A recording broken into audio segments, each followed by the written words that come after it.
Kita itu untuk selalu mewaspadai, mengajari anak-anak kita.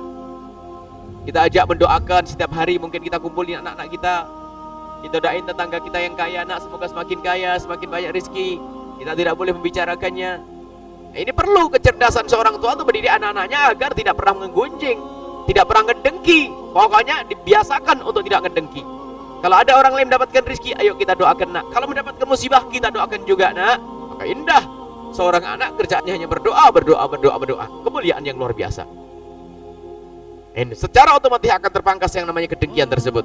Sebab mendoakan orang lain menghilangkan kedengkian, akil, permusuhan dan kebencian di dalam hati seorang hamba tersebut.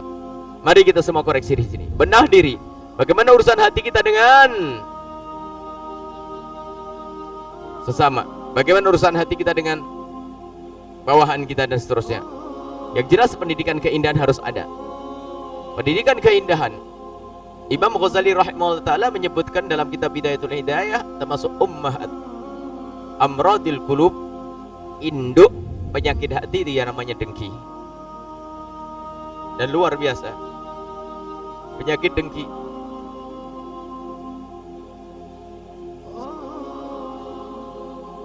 Dan ini perlu kita membiasakan dengan kawan-kawan, saudara-saudara dan yang lainnya itu, untuk bisa diajari untuk senang lihat, oh masya Allah, oh rumahnya baik, alhamdulillah. Anak-anak kita biasakan seperti itu di rumah kita. Tidak ada masalah, mungkin seminggu sekali kita kumpulin anak-anakku, yuk kita doain. Siapa? Tetangga-tetangga semuanya. Yang kaya semoga ahli surga, yang ini diajari seperti itu. Atau mungkin kita punya keluarga yang bersengketa urusan waris, kumpulin anak-anak kita.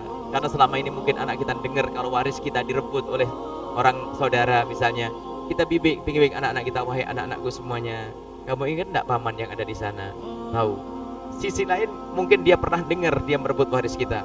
Ayo kita doain semoga paman kita yang ada di sana menjadi ahli surga, diampuni oleh Allah dan sebagainya.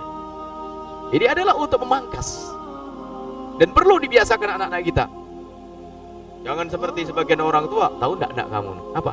Itu pamanmu baru beli mobil itu. Itu tahu enggak? Warisannya mbah dulu. Wow. Musibah. Ternyata perlu membiasakan ini dan praktekkan seperti ini. Ajak doain anak-anak, ayo tetangga ini.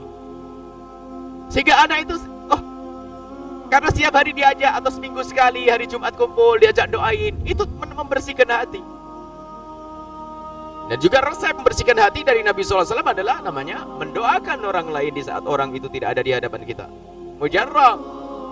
Mungkin kita adalah orang yang punya pondok, kumpulin anak-anak kita, yuk doain, itu ustadz baru bangun pondok sayang ya, didoain semoga pondoknya lebih gede dari pondoknya abah. Wah.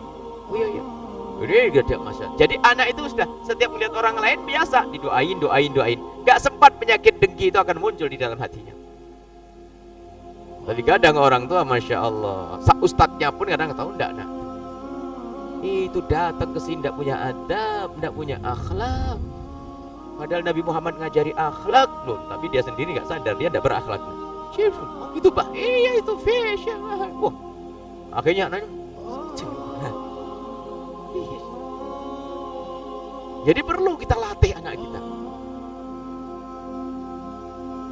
Mungkin anak kita mendengar kita pernah bermasalah dengan orang atau apapun. Sekarang kadang diajari suudzon kepada orang lain gara-gara dagangan gak laku saja. Nah ini ada bunga-bunga ditebarin seperti itu. Masya Allah, bunga-bunga. Kok ada orang sampai waduh buat sampai ada orang nak, masa gak kelihatan toko kita tuh kayak gak dibuka terus, ada yang ngomong katanya. Saya ke toko kamu kok ada buka terus, tutup terus.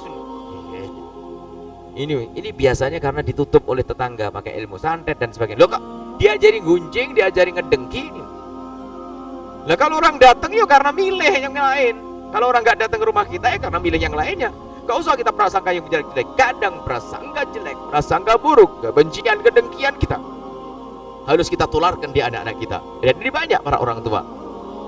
Termasuk yang paling mengerikan tadi yang kami sampaikan, persengketaan, waris dan sebagainya. Sampai anak cucu masih diingatkan, mbahmu dulu sama mbahnya itu kakak adik. Gak beres-beres semuanya lihat. Mbah. Mbahmu dengan mbahnya itu kan. Oh gitu Pak. Iya. Oh terus. Akhirnya benci, permusuhan dan sebagainya. Nah kalau penyakit ini ada di dalam hati, biasa subur dalam hati, biarpun jadi ustadz, menjadi ustadz pendengki, itu yang mengerikan. Jadi apapun pendengki. Jadi apapun pendengki. Tapi sebaliknya kalau sudah hati selamat dalam keadaan dia fakir, gak punya, didolimi, masih selamat, ahli surga dan dia waliullah.